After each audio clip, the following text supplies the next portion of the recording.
Hey everybody, Jason and John here, Everyday Crypto, sponsored by CryptoTaxShield.com.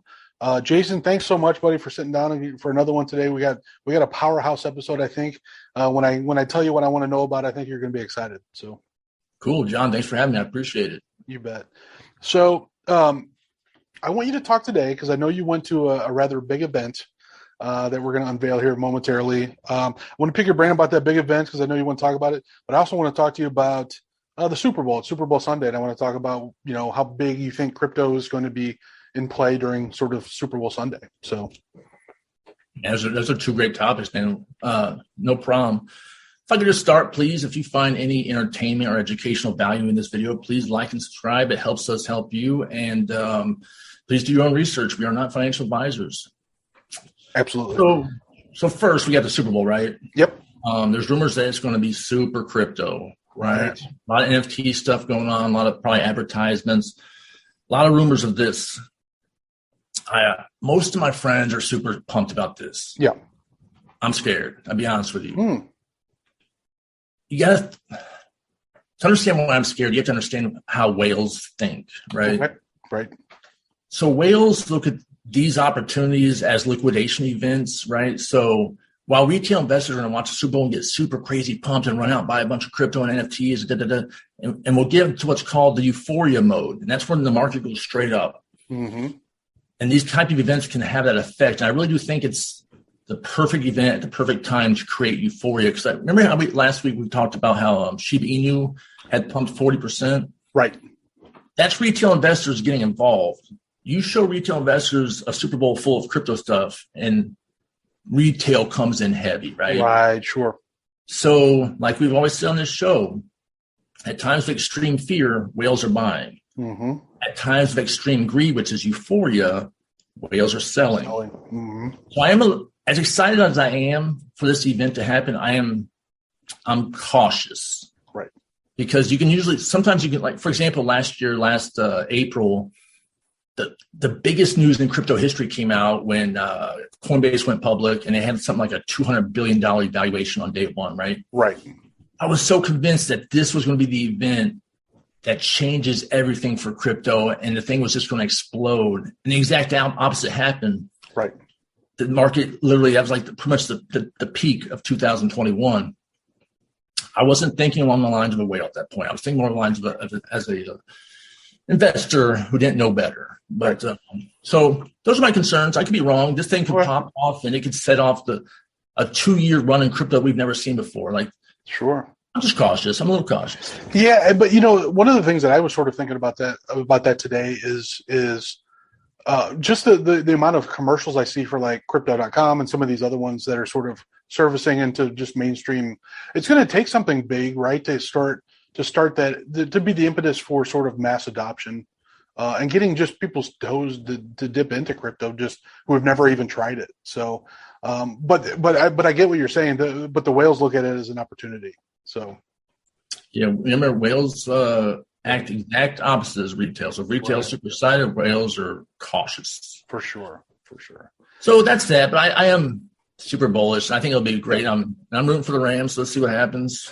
Oh, you're rooting for the Rams, huh? Well, I'm a Steelers fan, so I'm not allowed to root for the Bengals. My wife would kill. Well, as a guy who used to be a Rams fan, and they were sort of snatched out of my city, I gotta go Bengals. So we'll see what happens. All right, cool.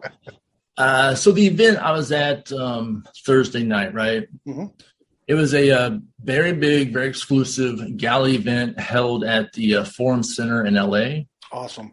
It was invite only. And so this event was surrounded around their new division of Gala, which is now Gala Music. Gotcha.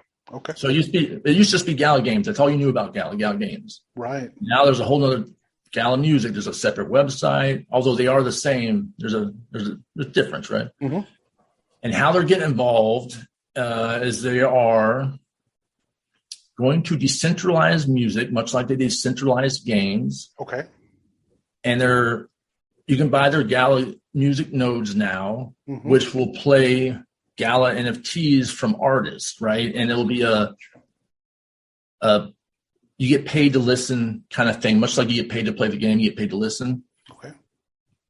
So that's interesting. Let me just stop you there. Let me ask you a couple quick questions then. Why is this cool, and how big do you think this will end up being? And in terms of the sort of macrocosm look. Yeah, great question, John. I think most of the world is sleeping on this news. I'm insanely bullish on it. And let me tell you why. I've been waiting for this news for 2 years. I've been investing in projects like Audius and other ones that have tackled this issue of decentralizing music. Right. Because we've seen what just the tip of the iceberg of what decentralizing music and finance can do. Sure. Music is even bigger because there's a problem within the music industry. You know, you're a starving artist, you bust your butt, and you finally get some executive somewhere who knows very little about music to sign you onto a label and get you into a lifelong contract that if you become big, you will regret later and hate every moment of it. Right. Sure. I mean, musicians are known for hating the people who own their contracts. I mean, so this is what they're addressing. So you take the power of the music and you give it strictly to the two people that really care, the musician and the fans. Gotcha. And the money stays with the musicians and the fans. So we've seen how much decentralized finance gives back to the people, right? You go from earning 2 or 3% to earning 80%, right? That's how massive of a difference it is. Right. It'll be the same with music. And once this catches on, I think this is going to take a second to catch on for people to really wrap their head around how big this is and how much of an industry disruptor this is. Sure. It'll blow up. And just me personally, my favorite type of investments are investments that are industry disruptors, right? Yes. So all your top companies right now in the world were at one point industry disruptors. You got Amazon, Facebook, Tesla, industry disruptors, right? Yep. You invest on these things on the ground level and insane wealth follows, right? Absolutely. So this is on that level, I'll be honest with you. And just to give you an idea of how big of an event this was, like I said, there was only maybe 200 people in the room, but you had Kings of Leon performed. Oh, great. Love those guys, yeah. Her performed, and a bunch of other pretty cool artists. I'm not cool enough to know who they are. Also, you know, I didn't even know who Her was. So I barely knew who Kings of Leon was. I'll be honest with you. Right.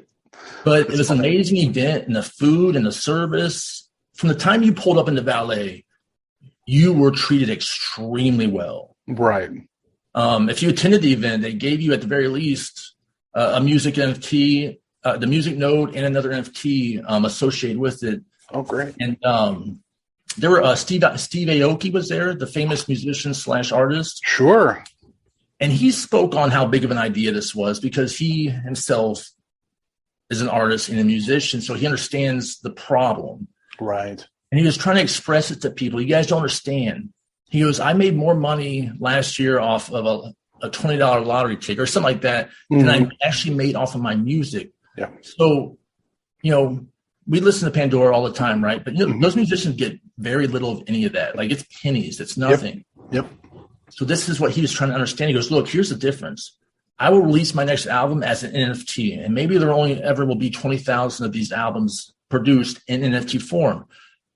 Now it's like a trading card, right? So if you would have bought the Beatles before they got popular, and you had that NFT, the value of that NFT would go up as the popularity of that music / song goes up. Right. Now you become a music lover and an investor at the same time. Interesting.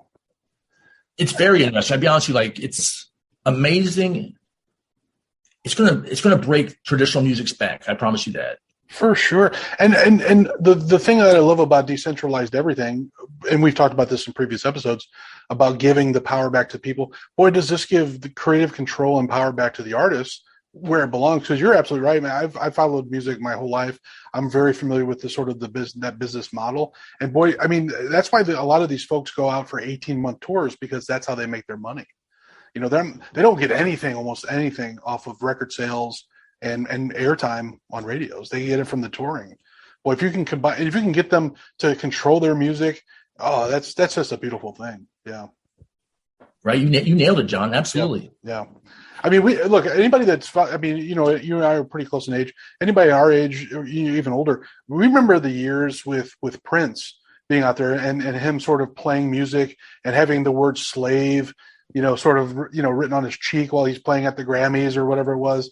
And I'm just like, that's what we're talking about. Boy, you talk about, and that's another thing too, is if you can get in early with somebody who's sort of up and coming and they become a Prince or one of these, boy, you're talking about some great return on your investments.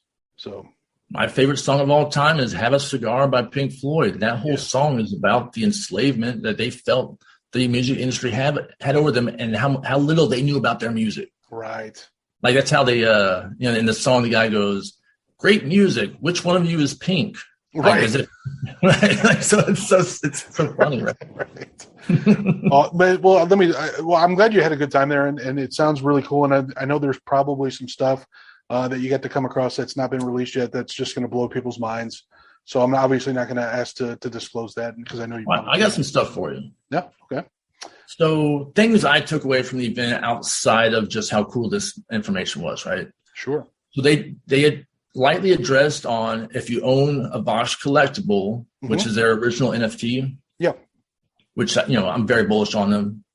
They said big things are coming. Okay. So that lets me know that there are big things coming. So I've always thought there's more they can do with these NFTs, and I'm sure they're working on it as we speak. Right. They've got at least 2 new games they announced last night, one of which is already fully developed by a whole nother company. It's just that company wants the exposure of Gala's ecosystem. So literally this fully finished game that Gala has to do nothing to finish it up is now coming over, right? Right. And then there's another game they have called Grit, which was like it was a cowboy / game, and the trailer was so cool. Nice. So that's another game they've just announced. And, so I had a conversation with one of the executives, right? Yep. And I can't tell you exactly what he told me, but I can tell you this. What he showed me was a game changer, and they are currently in late level developments of. And when I saw it, I was blown away. I was like, oh my God, that's so cool. Like, right. Gala's so far out of the box, John. I tell you, man, like their upper management, like all of them are there. The founder was there. Like, he probably didn't have to be there. Like he was there. Right.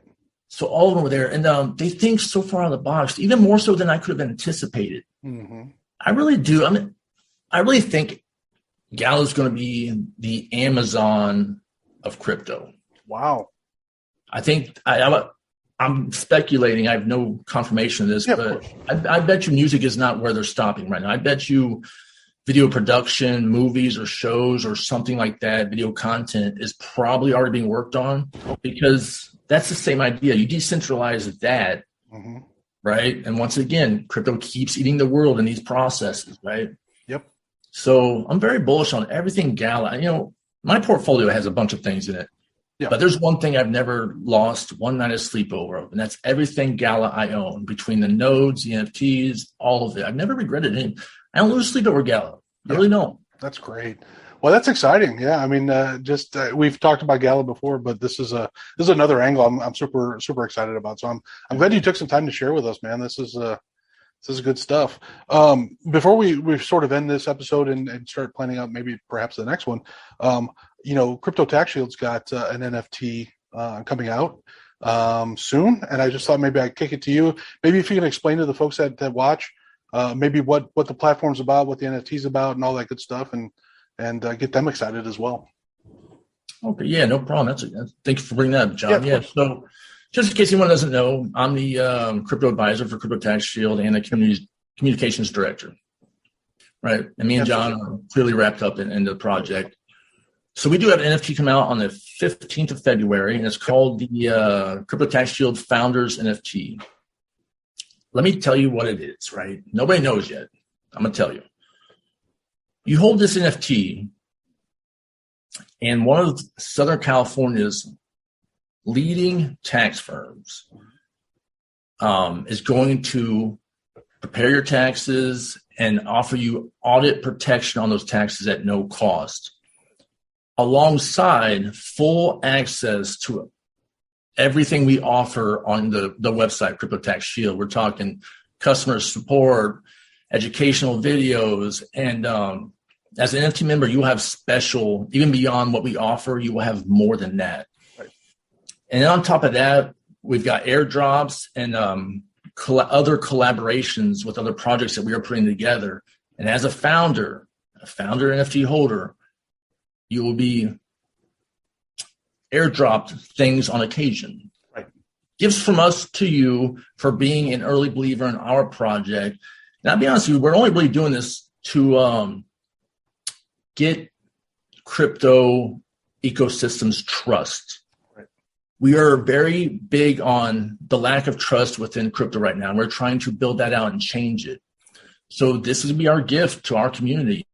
And I promise you, I think they sell at a third of an ETH. Right. It's everyone should have one in their portfolio, just for the fact of, if you get audited one day and you go to your tax guy and tell him you got audited, the H&R doesn't give you audit protection. Right. Instead, they send you to a lawyer, and the lawyer says, yeah, I'll take care of this. It's going to cost you $50,000 just to get started. Right. This is one of Southern California's most trusted, accomplished, absolutely, not just a tax guy. We're talking about a firm of lawyers and tax prep guys, like enrolled agents. Yeah.